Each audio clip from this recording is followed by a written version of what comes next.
ദൈവനാമം മഹത്വപ്പെടുമാറാകട്ടെ. പിതാവായ ദൈവത്തിന് മുമ്പാകെ ശുദ്ധവും നിർമ്മലമായ ഭക്തി എന്ന് പറഞ്ഞത് എന്താണ് എന്നതിനെ പറ്റിയാണ് ഇന്ന് കർത്താവ് നമ്മളെ പഠിപ്പിക്കുന്ന. യാക്കോബ് ശ്ലീഹായുടെ ലേഖനം 1:27 ഇത് പറയുന്നുണ്ട്. അനാഥരെയും വിധവുമാരെയും അവരുടെ സങ്കടത്തിൽ ചെന്ന് കാണുന്നതും ലോകത്താലുള്ള കളങ്കം പറ്റാതെ വണ്ണം തന്നെത്താൻ കാത്തുകൊള്ളുന്നതുമാകുന്നു യഥാർത്ഥമായ ഭക്തി.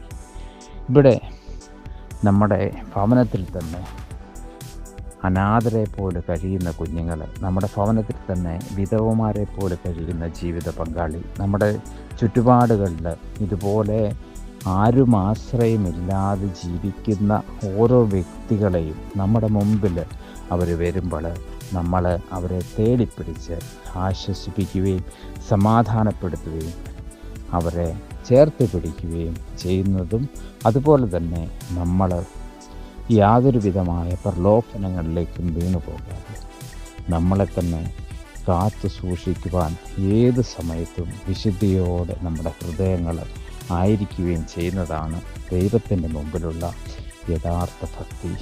ഈ വചനം കൊണ്ട് ദൈവം നമ്മുടെ ഹൃദയങ്ങളെ വിശുദ്ധീകരിക്കട്ടെ. ആമേൻ.